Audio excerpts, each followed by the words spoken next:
وعن انس قال ما علم رسول الله صلى الله عليه وسلم على احد من نسائه ما اولم على زینب اولم بشات متفق علیہ۔ انس رضی اللہ تعالیٰ عنہ کی روایت ہے، قال فرماتے ہیں کہ ما اولم رسول اللہ صلی اللہ علیہ وسلم علی احد من نسائه، رسول اللہ صلی اللہ علیہ وسلم نے اپنی بیویوں پر اتنا زیادہ ولیمہ، زیادہ خرچے والا ولیمہ نہیں کیا جتنا زینب پر کیا تھا رضی اللہ تعالی عنہا۔ زینب کی یہ خصوصیت تھی کہ اللہ تعالیٰ نے نکاح کرایا رسول اللہ صلی اللہ علیہ وسلم سے فوق العرش۔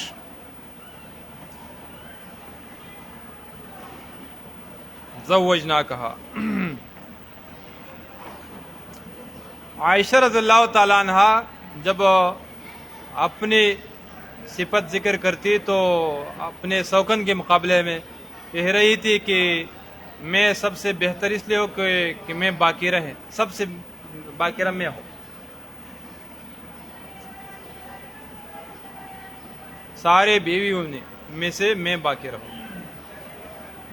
زینب رضی اللہ تعالیٰ پھر اپنی صفت میں یہ بیان کرتی تھی کہ میرے نکاح اللہ تعالیٰ نے کرایا ہے۔ یہ بھی بہت بڑی فضیلت ہے۔ تو اس پر سب سے زیادہ ولیمہ کس چیز سے کیا؟ اولما بشاتن، بکری سے۔ دیکھیں عبد الرحمن بن عوف کے روایت میں ولو بشاتن تقلیل کے لیے ہے، اور یہاں تکثیر کے لیے اولما بشاتن۔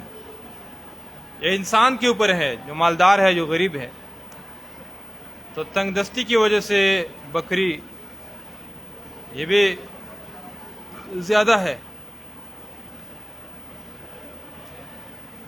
اور بنسبت ما سبقہ جب غربت ہو تو یہ زیادہ ہے۔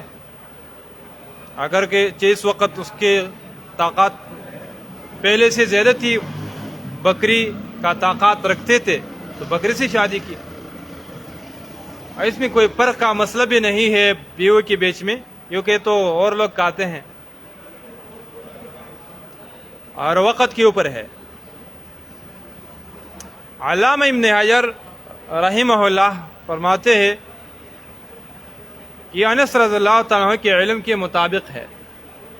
البتہ میمونہ رضی اللہ تعالیٰ عنہ سے جب شادی ہوئی عمرۃ القضاء میں احرام باندھنے کے بعد، تو رسول اللہ احرام کھولنے کے بعد تو رسول اللہ صلی اللہ علیہ وسلم نے مکی والوں کو دعوت دی کہ میرے نکاح شادی میں آ جائے۔ تو مکی والوں کو دعوت دینا تو دلیل ہے اس بات کی کہ ایک بکری سے بھی زیادہ انتظام کیا تھا، اگرچہ مکی والوں نے عام انکار کیا۔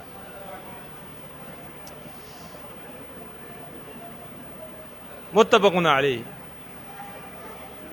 تو دلیل ہے کہ زیادہ بھی کر سکتے انسان، کم بھی کر سکتا ہے، لیکن تکلف کے بغیر کہ کسی سے قرض لے لے، فخر، تکبر وغیرہ وغیرہ یا سمعت، یہ چیز اگر ہو تو یہ جائز نہیں ہے۔ وعنہ، اور اسی انس رضی اللہ تعالیٰ عنہ کی روایت ہے کہ قال اولم رسول اللہ صلی اللہ علیہ وسلم حین بنا بزینب، جب زینب رضی سے شادی کی۔ بنا لفظ اس لیے شادی کے لیے عرب استعمال کرتے ہیں کہ شادی کے وقت خیمہ لگاتے تھے، تو اس لیے شادی کے لیے لفظ استعمال کیا گیا۔ زینب بنت جحش، بے زینبہ بنت جحش، فاشبع الناس، لوگوں کو سیراب کیا، خبزاً ولحما، روٹی سے اور گوشت سے۔ اور البخاری، صوفی لوگ اس پر بے رد ہیں، کہتے ہیں کہ گوشت مت کھانا، یہ تو خواہش پرستی ہے، یہ ورع تقوی نہیں ہے کہ جو اللہ کی نعمت ہے مل جاتی ہے آپ اسے نہیں کہتے ہیں۔ رواه البخاری۔ وعنه قال ان رسول الله صلی اللہ علیہ وسلم اعتق صفیہ، اور انس رضی اللہ عنہ کی روایت ہے کہ رسول اللہ صلی اللہ علیہ وسلم نے صفیہ رضی اللہ تعالی عنہا کو آزاد فرمائی. شروع میں لنڈی کی حالت میں رسول اللہ کی ملکیت میں آئی، پھر اس کی صلاحیت، اس کی تقوی ورع، اس کے کمال کو دیکھ کے رسول اللہ صلی اللہ علیہ وسلم نے آزاد کی اور پھر اس سے نکاح بھی کیا. حدیث ہے جس نے اپنے لونڈی کو تربیت دی اور پھر آزاد کر لیا اور نکاح کر لیا، اللہ تعالیٰ اس بندے کو دگنا اجر دیتا ہے، ڈبل اجر دیتا ہے.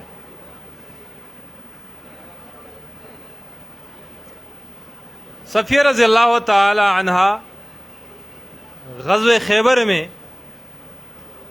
فتح خیبر کی لڑائی میں مسلمانوں کے ہاتھ میں آئی، لنڈی کی شکل میں، دحیۃ الکلبی کے حصے میں آئی. پھر رسول اللہ صلی اللہ علیہ وسلم کے پاس صحابوں نے عرض کیا کہ دحیۃ الکلبی کے پاس جو خاتون ہے یہ تو بہت شرافت والی ہے، اللہ تعالیٰ نے انہیں کمالات دی ہے، حسن کے اعتبار سے بھی، شرافت کے لحاظ سے بھی، سردار کی بیٹی ہے، ایک سردار کی بیوی تھی، یہ تو آپ ہی کے لیے مناسب ہے. اور اعلیٰ خاندان میں شادی کرنا رسول اللہ صلی اللہ علیہ وسلم اس لیے پسند کرتے تھے کہ سسرال لوگ جو ہیں وہ داماد سے متاثر ہوتے ہیں، ایمان لانے کی امید ہے، تو اسی وجہ سے رسول نے اس مشورہ قبول کر لیا اور دحیۃ الکلبی کو اس کے بدلے میں 2 لنڈیاں دے دی. مختلف روایت.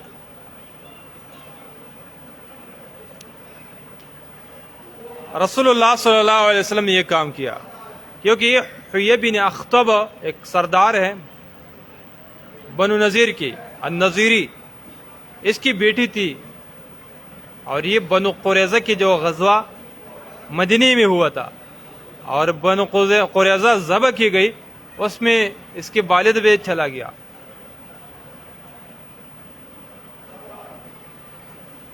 اور اسی طرح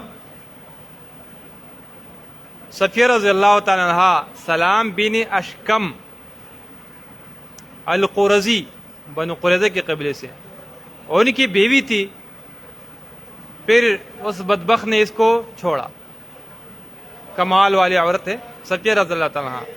پھر اس کی نکاح ہوئی کنانہ بن ربیع النظیری اپنے قوم میں، یہ بنو نذیر سے تھی، اپنے قوم میں سے کنانہ بن ربیع سید تھا، سردار، اس کی بیوی ہو گئی.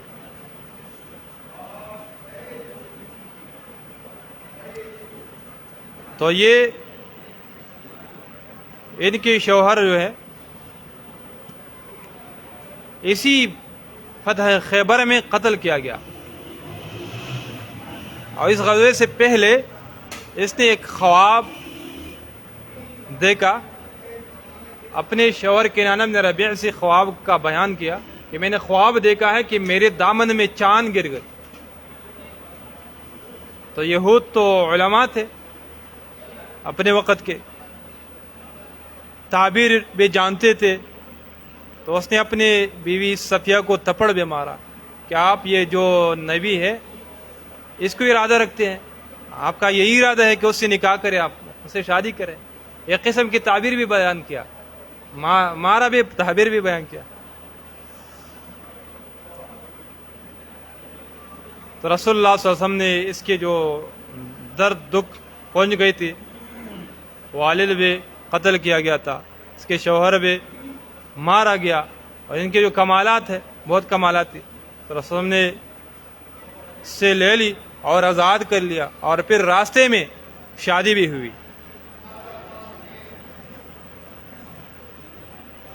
وَتَزَوَّجَهَا وَجَعَلَ عِدْقَهَا صَدَاقَةً، اس کی آزادی بھی مہر بنایا. یہ بات پہلے درس میں ہو چکی ہے کہ منفعت بھی مالیت ہے، مہر بن سکتا ہے، مالیت، منافع. وَأَوْلَمَ عَلَيْهَا بِحَيْسٍ، اور حیض کے ذریعے سے اس پر ولیمہ بھی دے دیا. متفق علیہ. حیث کھجور، پنیر، گھی جمع کر کے دے دیا. صحابہ کرام کے ساتھ جو کچھ تھا وہ سارا جمع کر کے دے دیا. دلیل ہے کہ شادی کی طعام کوئی اور بھی دے سکتا ہے. اس بات کی بھی دلیل ہے کہ گوشت لازم نہیں ہے شادی میں. عقیقہ میں تو لازم ہے نا، بکری ہے. لڑکی کے لیے 1 بکری، لڑکے ہو تو 2 بکریاں مکافاتان. لیکن شادی میں لازم نہیں ہے کہ ضرور گوشت ہو، صرف بریانی ہو، گوشت کے بغیر حلوہ ہو، جو بھی چیز ہو وہ چلتی ہے. لیکن لازم ہے شادی میں کچھ دینا. اور اس بات کی بھی دلیل ہے کہ صحابہ کرام بھی شہید ہوئے تھے. راستہ ہے، سفر ہے، تو ان کے غم جو آج کل کسی کے گھر میں پودگی ہو جائے تو سال بھر وہ شادی نہیں کرتا ہے. نہیں، 3 دن آپ غم کر سکتے، لیکن اس کے بعد غم نہ کرے. صرف بیوی جب شوہر وفات پائے تو وہ 4 مہینے اور 10 دن تک لباس استعمال نہ کرے، جب تک عدت کے اندر ہو. اچھے لباس استعمال نہ کرے، عام سادہ لباس استعمال کرے.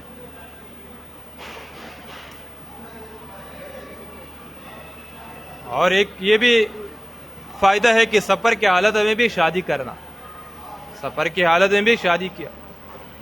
اور اس بات کی بھی دلیل ہے کہ سارے رشتہ دار حاضر نہ ہو تو کوئی بات نہیں ہے. اور خبر میں سفر ہے، رسول اللہ کے بہت رشتہ دار مدینے میں ہیں، لیکن رشتہ داروں کو فتح بھی نہیں ہے.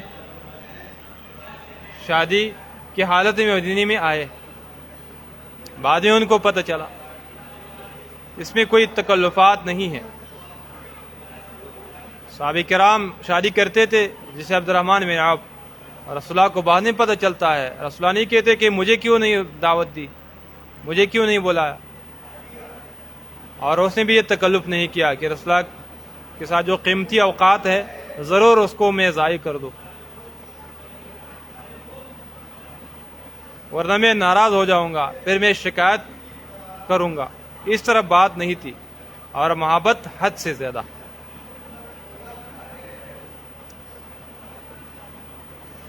وعن اسی نے انس رحمہ سے روایت ہے، قال اقام النبی صلی اللہ علیہ وسلم بین خیبر والمدینہ، خیبر و مدینے کے بیچ میں قائم ہوئے 3 لیال، 3 رات. یبنا علی، اس کو شادی ہو رہی ہے طب صفیہ رضی اللہ تعالی عنہ. 3 دن. ایک یہ مسئلہ بھی ہے کہ اگر سیبہ سے شادی ہو جائے تو 3 دن لگاتار اس کے ساتھ رہنا چاہیے. ایک حکمت اس میں یہ بھی ہے. اگر جو عموماً سفر کے ایام میں کوئی بھی بیوی رسول لے جایا کرتے تھے تو محدثین لکھتے تھے کہ یہ قسم تقسیم میں حساب نہیں تھا، شمار نہیں تھا، اس لیے قرآن اندازی کر کے ایک کو لے جاتے تھے. یہ تو ویسے اللہ کی طرف سے تھی. فدعوت المسلمین الی ولیمتی، اس کے ولیمے کے لیے میں نے مسلمانوں کو بلایا. وما کان فیہا من خبز ولا، نہیں اس میں روٹی تھی اور نہ اس میں گوشت تھا. وما کان فیہا، اس میں نہیں تھا الا ان امر بالانطاع، دسترخوان. نطع اس دسترخوان کو کہا جاتا ہے جو مدبوغ چمڑے سے ہو، کلر لگایا ہوا. اس پر امر کیا، فبسطت، بچھائے گئے. فالقی علیہ التمر والعقد، اس پر کھجور، پنیر، سمن، گھی ڈالا گئے. رواہ البخاری. تو لوگ آ کے ولیمہ کھایا، لوگوں کے ساتھ جو کچھ تھے وہ جمع کر لیا. وعن صفیہ بنت شیبہ قالت اولم النبی صلی اللہ علیہ وسلم علی بعض نسائه بمدین من شعیر. رواہ البخاری. دیکھے تکلفات کے توڑ. رسول اللہ صلی اللہ علیہ وسلم نے ولیمہ کیا بعض نساء پر، کہ ام سلمہ رضی اللہ تعالیٰ عنہا تھی. بمدین من شعیر، جو کہ 2 مد 2 لب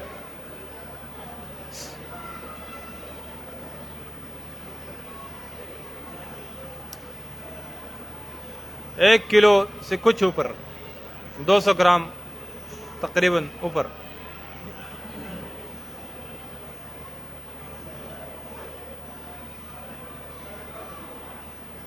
اس سے ولیمہ کا نام دے دے، ولیمہ ہو گیا.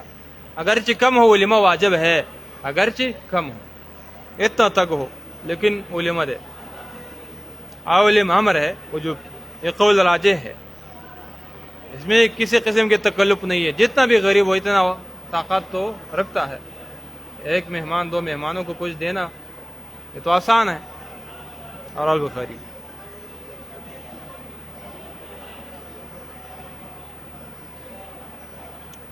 وصلی اللہ تعالی علی النبی.